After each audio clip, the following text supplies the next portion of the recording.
Today on the Men at the Movies podcast, we talk about Legends of the Fall. In it, we can see the power of a father's love, how forgiveness brings freedom, and how we're called to live in the borderland, somewhere between this world and the other. Join us as we discover God's truth in this movie.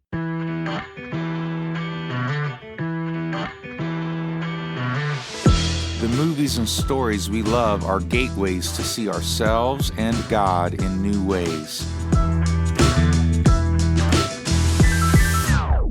Every great story borrows its power from a larger story, the story that's written on our hearts and woven into the fabric of our very being.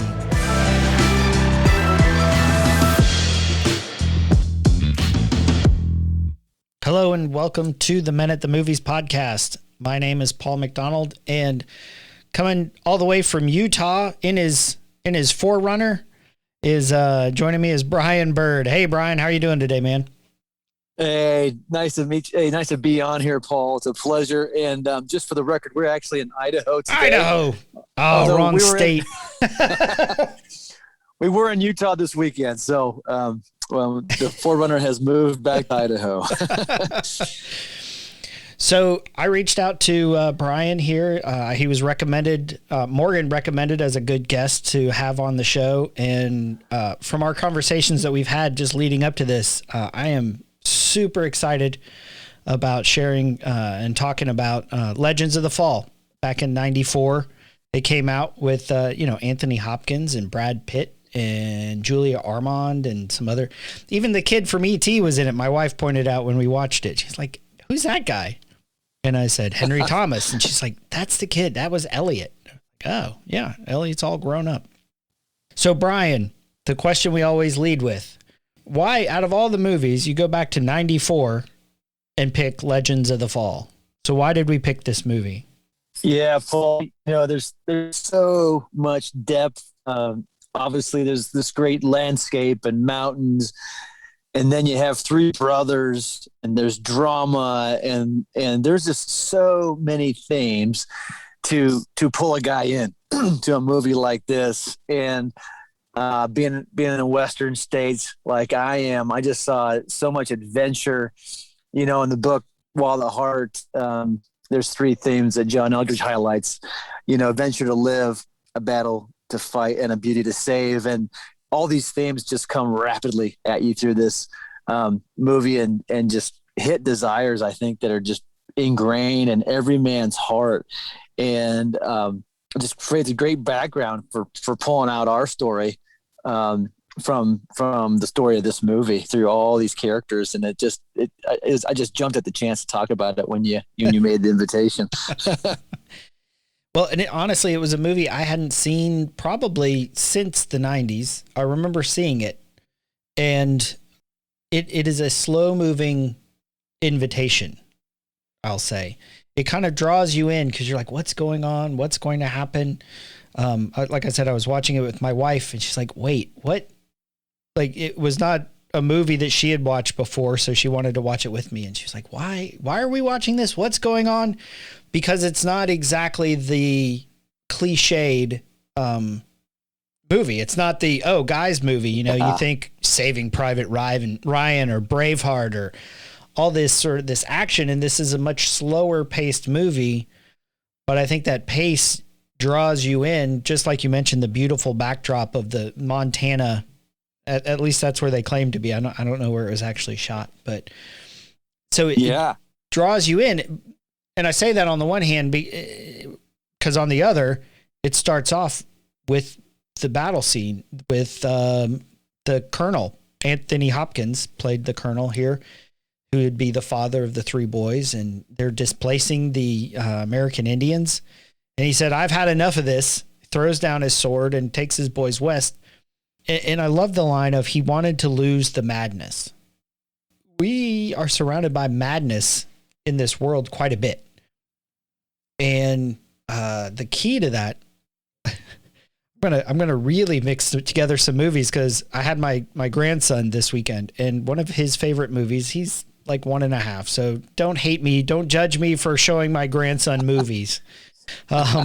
He loves Moana, which is a tremendous movie. I'm sure we'll do it at some point on the podcast, but it's about getting your heart and finding your heart. I mean, it's all about returning the heart, right? And so when you mentioned Wild at Heart, John Eldredge's book about the three aspects of the masculine heart, I said I can't possibly say heart more times in a short series.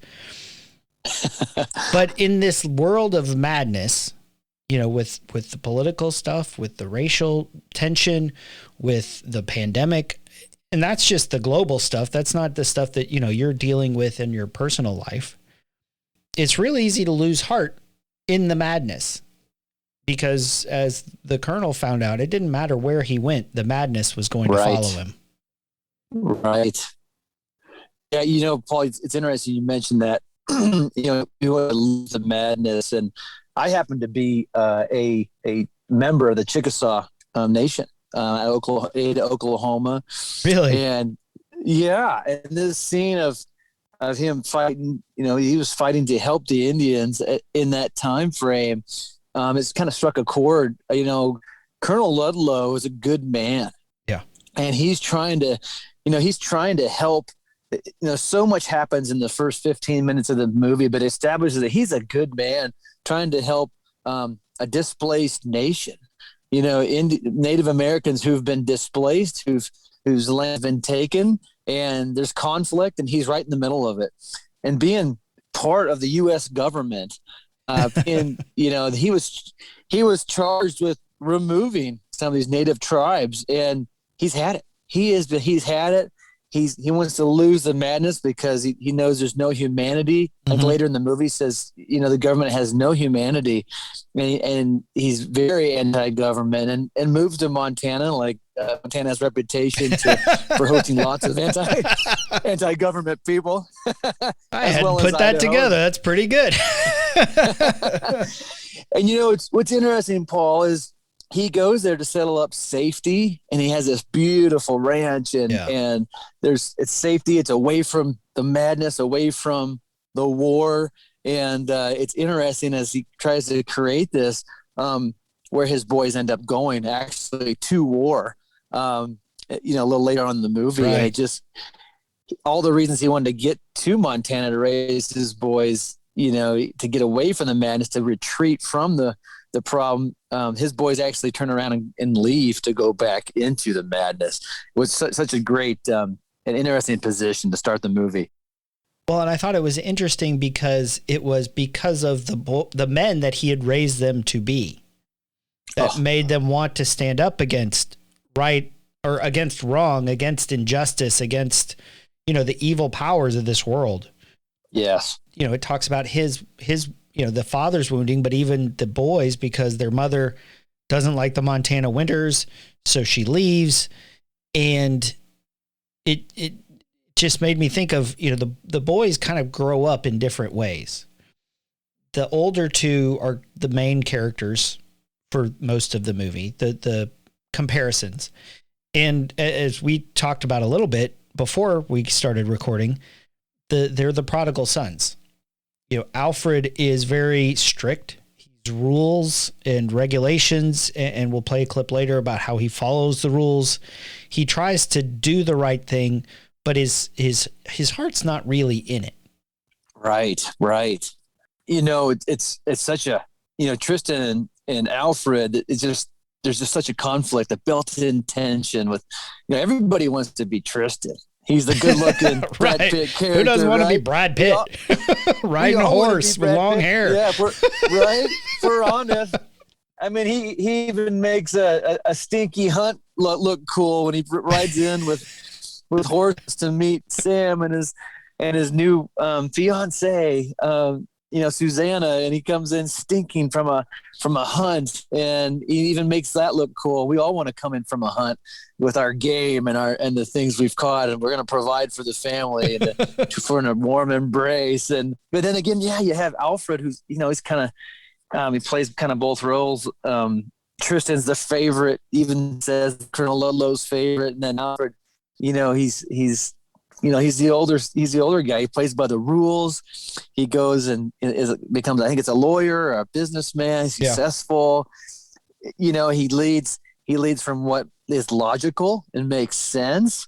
And Tristan obviously lives from his heart. And, it's interesting. Right. You mentioned Isabella. She's the wife of Colonel Ludlow, leaves. She leaves Montana, right. And you really don't know what's going to happen, but she really never comes back to live full time.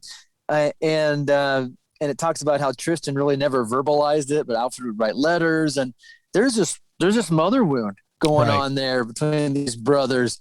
And Tristan, living from his heart, he takes out in a lot of different ways, from hunting to adventures. But Alfred, he does everything right. He follows the rules. He's the older son and tries to write letters and tries to reconcile and takes a much more logical approach. And I think what I love about it, and of course there's Samuel, the youngest, who they're born to protect in this movie. There's a story in there for all of us.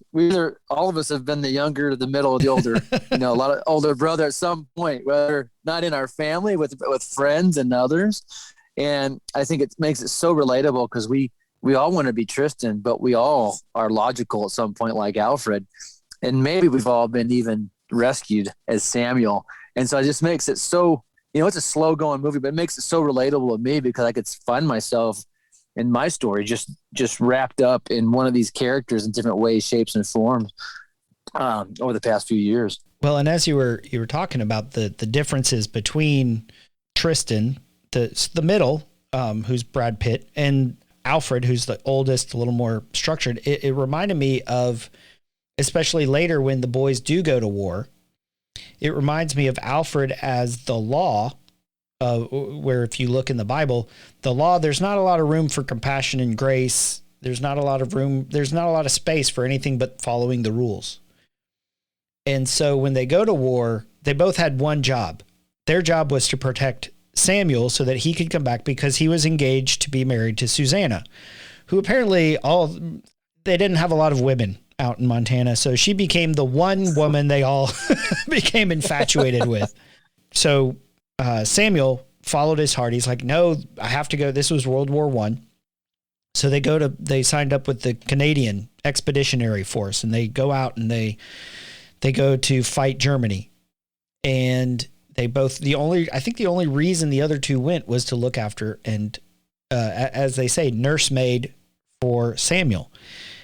Right. But because this is a story of conflict and of drama, something happens to Samuel, and he goes out, he goes on a risky adventure. He ends up getting caught in the barbed wire, gunned down as Tristan was coming to rescue him. And Alfred blamed Tristan for probably the rest of his life, it seemed like. Right. And he would bring it up and he would accuse, because he's like, what did you do leaving him alone? Because the law thinks if you can just control it, if you can control what's going on, if you can just always be at the side of Samuel in this case, if you can always do this, then this will be the outcome. It's the formula thing. Do this, and this is the outcome. Follow the rules, you'll be blessed. Don't follow the rules, you won't be blessed. And so the fact that Tristan never followed the rules, that he followed his heart, as we've talked about, really got on his nerves as the movie goes along, and you see them begin to split apart after Samuel's death. Right. You mentioned so much, Paul. There's so much there. I just remember Samuel goes to war, and in his letters back to Colonel Ludlow, the good father, who, by the way, I got to pick up a cool detail. His kids go to war and he doesn't want them to, and they're debating it. And obviously he left the world of madness to go to Montana to the safety, and they go back into war. And he doesn't let his sons ride off on old mags, he says.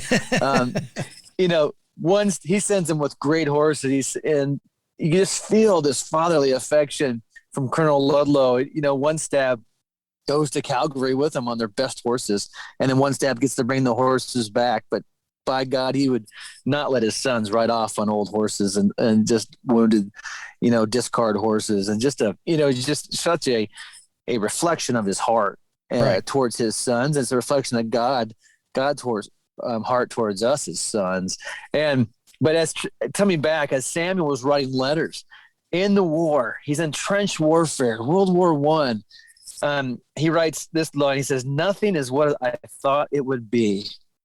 And he says, "I was naive," and before he'd gone to war, he thought, I don't want to be a derelict of my duty. And he tells his father, we need to go to war. And obviously his father's been there. He's done that. He's gone the road before them, the narrow road. He knows the cost. And at some point in the movie, he says, soldiers are made to die. And he doesn't want that for his sons. Well, obviously they go in, and Samuel's saying, I was naive. And we go into war with God's name on our lips. And it's just, he finds himself in combat, and he wanted to be like his father. But, it's a reminder that, nothing is what I thought it would be.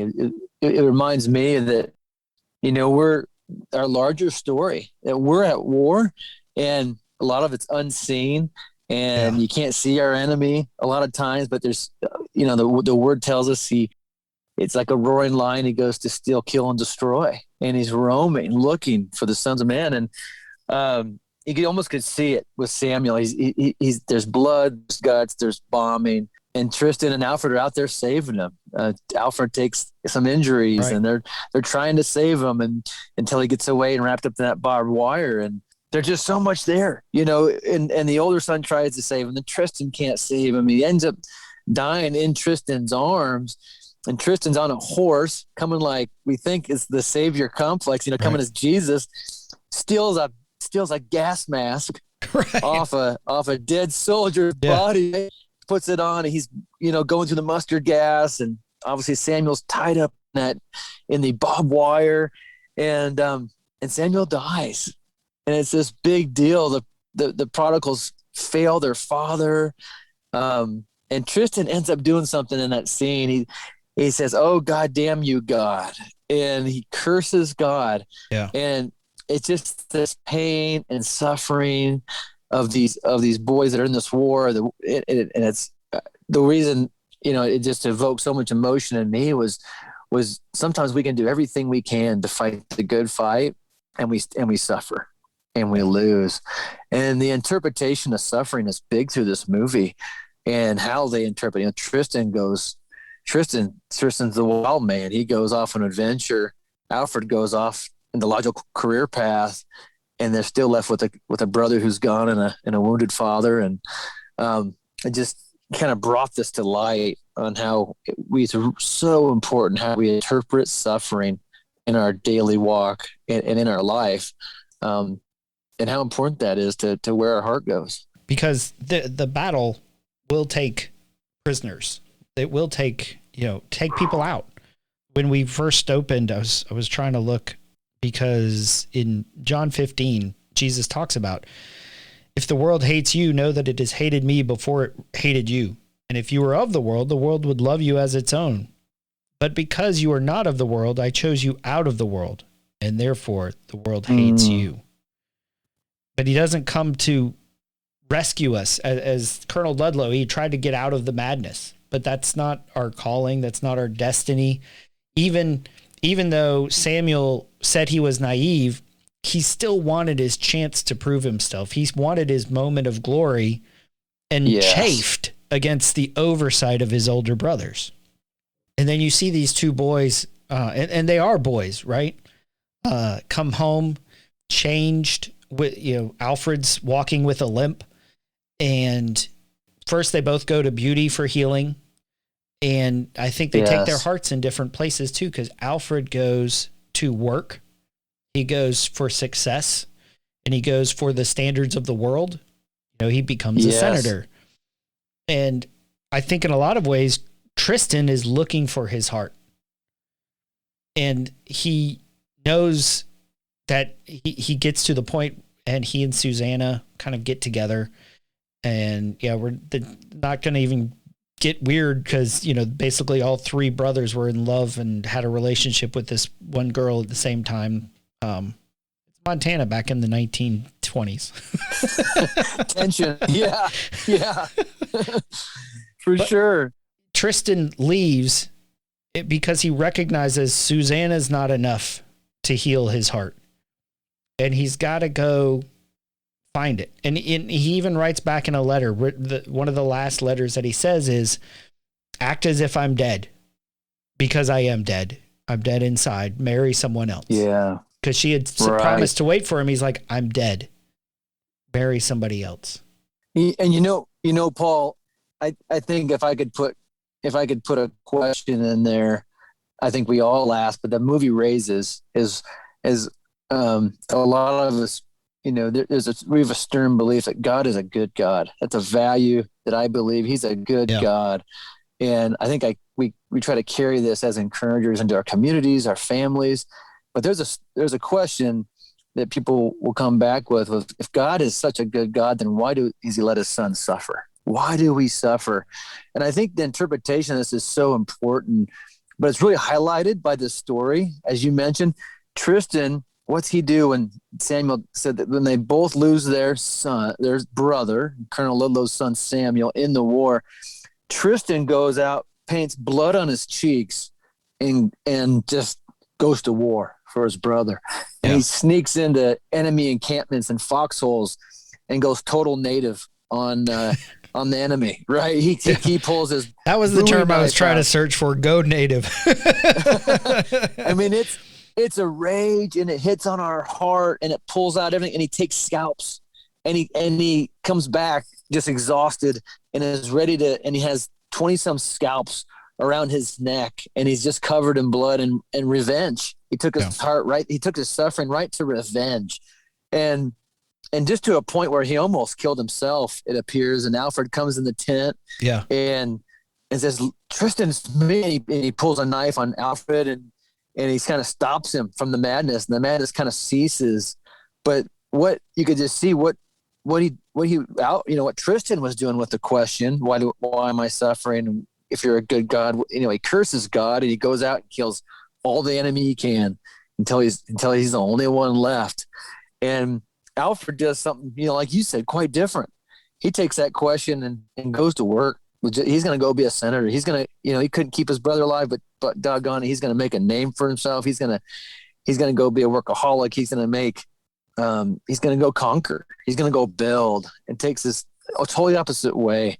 So it's interesting how we handle that question, and how we interpret our suffering is really important. As the Bible says to do, we need to guard our hearts. Yeah. And how we handle suffering really reflects and is tied to how we're guarding our heart. And I thought this movie really raised that question for me, because it's almost a check, because there's so much drama going on, and so it's such in your face, the tension, and where do you take your questions?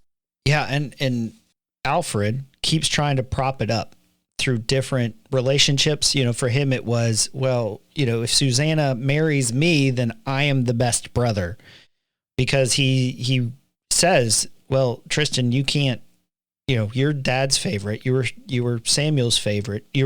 And even at the end of the movie, he said, you're even my own wife's favorite. Why can't I? And he's living in competition with somebody who's not competing.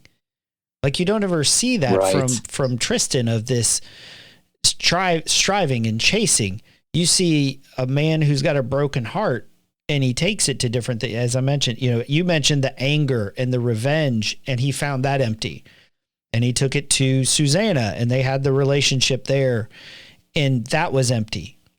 And so then he went dark, he went rogue, he disappeared. And there's a line here that a clip I'm going to play, where it's two narrations from different times. The first one is right after Susanna gets that letter where he says, I am dead already, and marry another. And because they don't hear from him for years. And then Tristan, because this is the way the stories go, Tristan shows back up. The prodigal comes home. And as he goes, you see that he has become a man with his whole heart. And the line that he uses, I just thought was great. And so the first clip is when he was gone and they didn't know where he was. He was lost to them. And the second clip is the Indian who was with them after Tristan has come home. He was lost to us. That was all we knew. But every year, in the moon of the falling leaves, I would dream that the bear's voice inside him had grown silent, and that Tristan might again come to live in the world.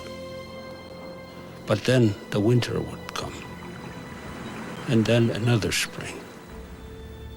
And still, he stayed away. It was then that Tristan came into the quiet heart of his life. The bear inside him was sleeping. It is hard to tell of happiness. Time goes by, and we feel safe too soon. I thought that was interesting. I caught a little bit of it where he said, I wanted him to come back into this world. Because at the very end of the movie, one of the things that he had said was Tristan always lived in the borderland, somewhere between this world and the other. In his case, he's listening to that, we call it the false self or the poser or the enemy in this, where he's listening to the voice of the bear.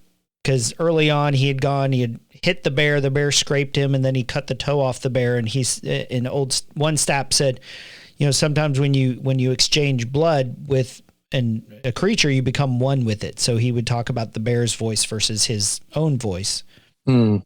As that verse in from John 15, where we're of the world, we're in the world, but we're not of the world. We're in that borderland. Yes.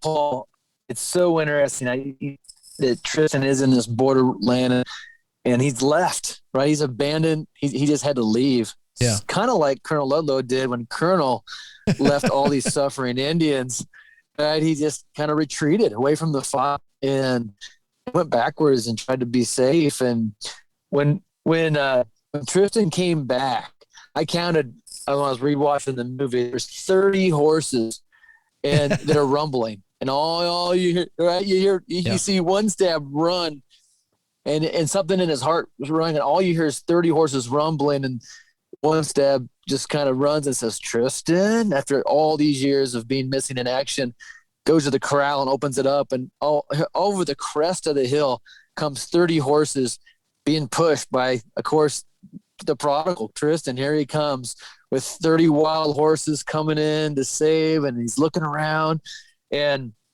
they get the horses in the pen, and you find, and the prodigal returns. And he's looking for Colonel Ludlow. Yeah. Obviously, all these years have passed, and there's the Colonel, suffered a stroke. His hair's turned white. His family's split up. His son, one son's a senator. Samuel's dead, and Tristan was gone forever. And the Colonel had kind of an implied stroke there, and he's got a chalkboard hanging around his neck. Half his face is, in paralysis. And then Tristan comes. He kind of, he comes out in the porch with a limp. Yeah. And he kind of is dragging his leg, and he sits down, and they embrace. And of course, Tristan doesn't know he had a stroke, and he's obviously a lot less of a man than he was physically being left. And he writes something on the chalkboard, scribbles, "Am happy." Yep. And I was so taken aback by that, because here's Colonel Ludlow, the father who tried to create safety for his sons and tried to advise them. And all he wanted was his sons underneath one roof. And when Tristan returns the second time, he just expresses everything he can. He can't speak. He can't really do anything. But there's just that father's affection again that says, I know you left again, but I'm pulling you back in. I can't talk money. I can't talk, physically with you, but I'm going to write, "Am happy." I love the presence of a father. To me, Paul, that just speaks in the movie about a father who wants to be with his son and is happy, and then about our Father who just wants our presence. There's nothing we can do, can earn, or we can accomplish that could make our Father love us any more than right now, right here today on this podcast. And it just was like, there's Colonel Ludlow. I wonder if God wears a bear coat in heaven, because that looks so warm and cozy. Yes, exactly. But not to get us off track, but again, I mean, Tristan's gone rogue. He leaves, he disappears. You know, a lot of times in our lives, we can leave and disappear from problems and not show up. And a lot of us have maybe lost loved ones and gone through divorces and gone through suffering. And just like Colonel Ludlow took Tristan back and everything he had, full of affection, full of hugs, God takes us back. And there's hope, there's redemption, and there's the Redeemer. You know, why do men love stories like this? Like your wife's like, why are we watching this a little slow? Because the Redeemer comes for his sons every single time. And I just love that he could wear a bear coat in this movie. So my heart just, I was getting so emotional about that and just wanted to get that in there. But, you know, he comes and it seems like there's peace for a while, right? There's peace and there's wholeness. And even though, you know, we know that the wife, Susanna, you know, she picks Alfred finally and does what's good and logical, and Tristan's gone. And there's that weird tension with this one girl and three brothers that I don't try to explain. It's just weird. But like you said, Montana didn't have very many women. Yeah. Who knows? Slim pickings. Slim pickings. But, you know, there's peace and you know, of course, Tristan's helping to get the ranch going again. Cattle prices have fallen, and Tristan's becoming a bootlegger because why not? Right. He's gonna figure it out. Because screw him. This ranch. That's right. Anthony Hopkins has the best middle finger I've seen in a movie in a long time. Screw the government. Right. Very, very Montana. And so yeah, we get to see some wholeness after Tristan came back for a second time as a son, and it was so relieving from a lot of the suffering that's going on in this movie. He does come back whole in this case, because every other time he'd come back, whether that's, you know, first scene in the movie where he stunk from the hunt and they asked him, "Are you still hungover?" He's like, "I'm still drunk." And then later on he comes back and he's dirty and just bedraggled. But this last time, not only does he come in with 30 horses, but he comes in dressed up. He comes in with a coat and a tie, and he comes bearing gifts. He comes to offer what, he gives his dad a shotgun that will end up saving his life later in the movie. And he, like I said, he comes bearing gifts of the people that he remembered, and which I think is very different from when Alfred showed up and he asked for his father's blessing because he was wanting to become a senator. And you've got Tristan on the one hand showing up wholehearted, out of his identity, offering himself. And then you've got Alfred who's showing up still chasing his identity, looking for who he is, looking for achievement and accomplishment, and wondering, maybe if I'm a senator, my dad will love me more. And probably just, it's not even more. It's just, he never felt the glow of the father's love because he was always comparing it to what he saw given to Tristan. Right. Absolutely. And, you know, it's interesting too. When Samuel died, Tristan cursed God, as we talked about. And there's another scene right after the one you talked about where, you know, he confesses to his dad, to the colonel, and says he's damned, and was kind of instead of, you know, before he wouldn't write letters to his mom when his mom left. He was definitely, he stuffed his emotion and take it out through action and adventure, and now he's confessing to his dad, you know, before the end of the movie, and about how he couldn't save Samuel, and he's just so rung up on it as anybody would be. But the colonel in his half speech in his bear coat, just, you know, argues out the ransom of Jesus. You know, you are not damned. Yeah. And he pauses. He says, "I will not allow it." And obviously he's gargling, "I will not allow it," he says. And it's just like, there's Jesus, the ransom, the blood. You are not damned. I will not allow it. And it just, what a segue coming out to the climax of the movie, from the peace, from Tristan as this adventurous guy who was stuffing his emotions, taking his question to all the other things, and Alfred taking his question to all the other, you know, the career addiction, to be a senator, to build, and for the colonel as a father, again, the affectionate father, to say, "You are not damned. I will not allow it." Just so hopeful. Just so hopeful as sons can receive from their Father in heaven right now. As listeners, we're not damned. Right. And our Father refuses to allow it. Right. He's already sent his son Jesus, whose blood has atoned for us. I will not allow it. I was just, my heart just leapt out of my chest when I paid attention and heard that line. Because so often we hold on to the identity of our past. We say, no, look, I screwed up here. There are things that you can't erase. There are mistakes that can't be undone. And a lot of times I do. For me, I can't even remember how many years ago I was divorced, and I recognize the impact that it has on my children and the pain that that handed to their hearts, right? Because that's something that they didn't ask for, they didn't want. And that's something that's like, I can never go back and fix that. And so as men, I think we like fixing things. Yeah. I feel accomplished. I feel, yes, I can repair it. I can fix it, whatever that is. Yes. But there are times that we can't fix it. And that's when times that forgiveness comes in. And forgiveness can be really hard to accept. Because as Alfred, no, this is the rules. These are the way life works. If I do this, then this is the outcome. And when that doesn't happen, when the formula doesn't work, we do curse God. And all he wants to say is, you're not damned. Welcome home. Right. Exactly. This story raised so many emotions and made, to my personal story, Paul, I could tell quick, like you have, a quick one.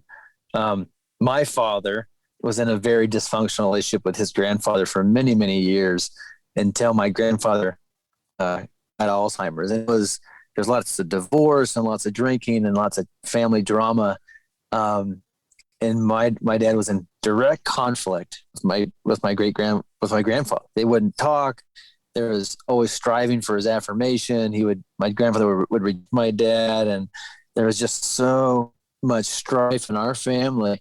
But at the age of 64, and my grandpa was around 80, my grandpa started to get the early signs of Alzheimer's and dementia. And my father decided to forgive the long suffering and the judgment and the shame and the guilt he felt for my grandfather, and decided to take him for a walk around the block every day. And he did that for 2 years. And it was early onset of dementia or Alzheimer's. So he was still pretty with it at the beginning of that. And he was able to walk my grandfather around and talk to him and ask his forgiveness and just work it out with my grandfather before Alzheimer's kind of took its toll. That's awesome. And yeah, and it raised so much of this forgiveness because, like we said, you're not damned, I will not allow it. That theme from the movie just raised like, no, forgiveness has power. Yeah. And when we choose, God can, the Redeemer can come.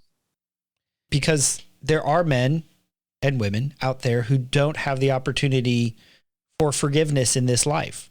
Maybe that problem is unfixable because the person who, and I'm not saying even ourselves, but there's people who harmed you who maybe you don't even know where they are anymore. Maybe they've gone off the map and been lost to us, or maybe they are passed on. Then forgiveness isn't just something we receive, it's something we have to extend. And the grace, and we don't even need to tell the person who harmed us, because I think that a lot of times we're like, oh, I forgive you for this, actually is digging deeper into the wound that was created and just putting it between you and God, because that's the only way. I don't know about you, but there are things that the only way I can forgive someone is through the grace of God. Because I was like, I don't want to forgive them. I want to be pissed off for the rest of my life. I want to hold it against them, because to forgive them feels like weakness. But really, when we experience it, it gives us freedom. Oh, every time. Every single time. Yeah. That's well said. That's really well said. And it kind of leads up to the climax, of our movie, and Yeah. I was sitting there, Tristan finally forgives himself. The Colonel offers forgiveness, and there's all kinds of things that are happening so fast in this, in the suffering. And, we have the Montana ranch, and we have a deck, and there's all of a sudden you hear this commotion outside, and there's a couple of the characters, are being held by gunpoint from the O'Bannons. These are the brothers, these are the bootleggers that won all the money. And, Tristan had gone to war. Their family goes to war against these guys, and Tristan ends up killing one of them and beating up another. And Tristan's wife at the time, Isabella #2, who was the Native American gal, ended up marrying him when he came back the second time. She ends up taking a bullet. Yeah. Right? A stray bullet from one of these bootleggers. And what's the family do? They go to war. They go to absolute war. And you can see Tristan's son putting on the war paint with one stab, and they're doing their chants, and they're lighting a fire, and Tristan's going to people and taking these O'Bannons out. But it wasn't the reactive going native that he went in Germany, where he just went off. It was a measured response, where he even said he even had to spend 30 days in jail before. And it was a very measured response, which I think speaks to, again, the wholeheartedness when life erupts in our face, that we want to react. We want to, do something. Action feels important, but Tristan's learned over the time to, in our sort of gospelization of walk with Father, to say, what is it I'm supposed to do? How am I supposed to respond to this attack on my family, the attack on my life, the death of my wife? How am I supposed to respond, and then walk in that? Oh, absolutely. Absolutely. And one of the key things you pointed out, he didn't go alone this time. He didn't retreat to the wild alone. He wasn't orphaned. He went with his family. Decker was shooting a long gun from a high point at a lot of these bootleggers who actually shot, his Isabella too, his wife. And of course you have one stab and his son that are chanting and praying for this whole thing, really. Right. And he didn't go alone. But after that, he comes out on this deck, and this other O'Bannon brother, the sheriff, and another guy have everybody held up by gunpoint, and he says, take my son out of here. I don't want him to see this. And the O'Bannon guys, like, we're not here to take you to jail. You know that, don't you? They're there to kill him.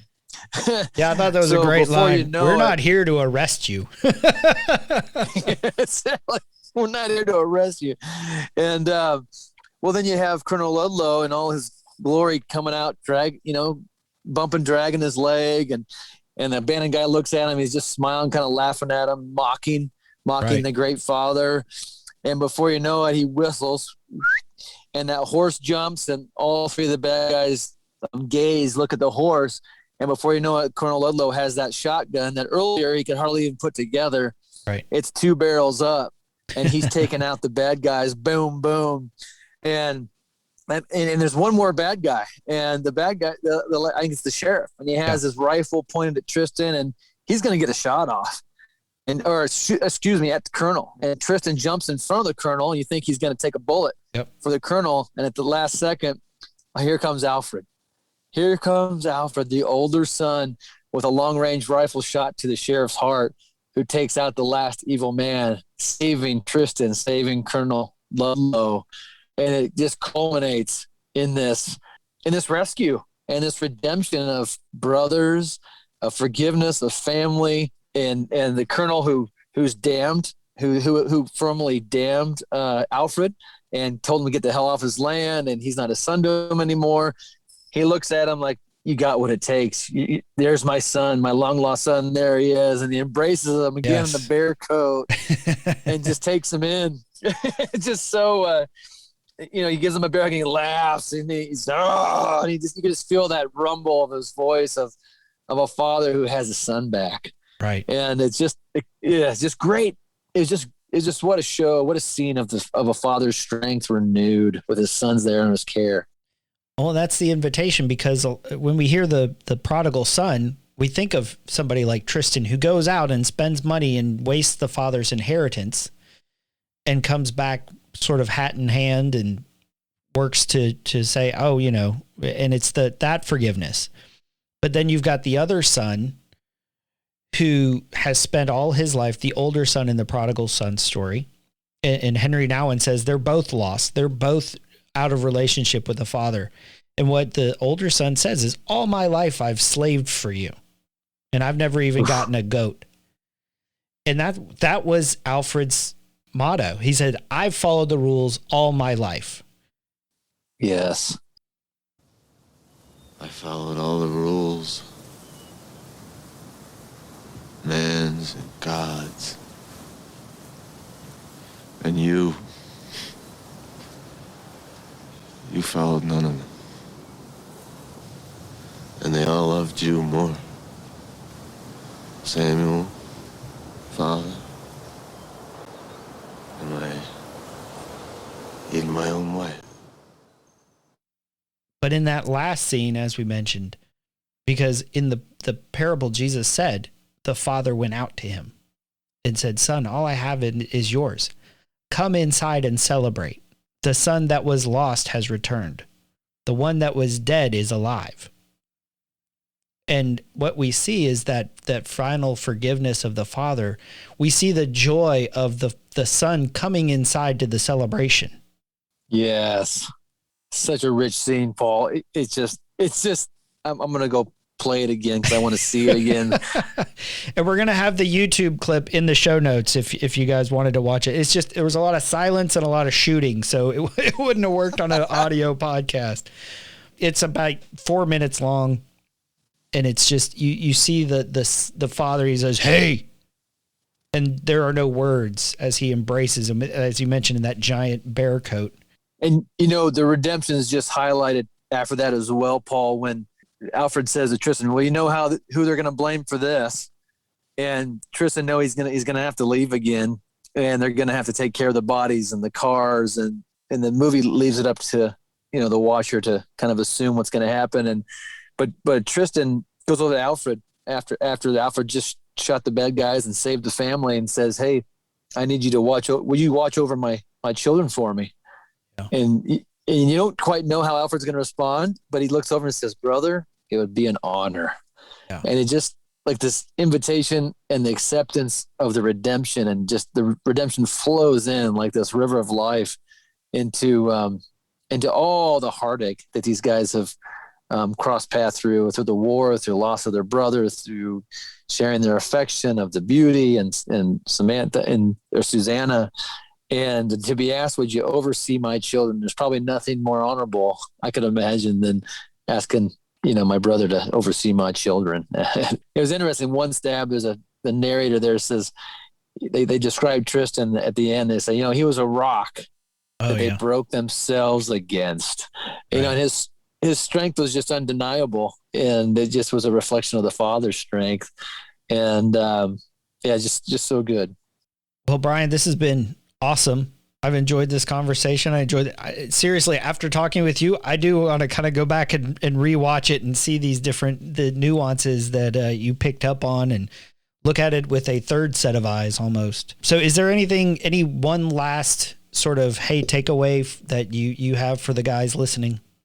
Yeah, Paul, at the beginning, I think we talked about the beginning off when the mic was off, they talk about how Tristan died, and They talk about how he ends up fighting a bear, of all things. Again, he meets the bear when he was 16 and cuts the claw off, becomes one as a bear, and then he fights this bear again at the end. And in his 60s, after he's seen his children and his grandchildren, a life that he didn't think he would have.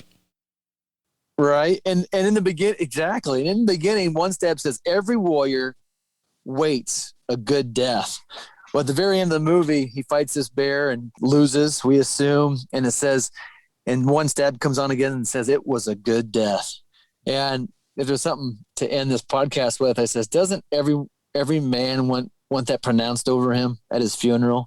Like, if I could go to the end of my life, and I think, boy, every it was a good death. That could be said about me. Like, I want to fight here on earth for everything that's right. I want to walk with my God in heaven. I want to represent and take good care of the ones who've been placed in my charge and my kingdom and my rule. And when I go, I want it to be pronounced that it was a good death. You know, I want to be known that, and I think our listeners too, that we want to stand up for widows. We want to stand up for orphans. We want to be our strength into our families, into our kids, into where we've been given charge again, where God needs our strength all the way to the end until it could be pronounced that it was a good death. And I can't think of a better way to end this. So this has been Paul McDonald and Bryan Byrd talking about Legends of the Fall. Hope you join us next time here on the Men at the Movies podcast. Something inside has been awakened. I can no longer be who I was before. But if I am no longer who I was, who am I to be?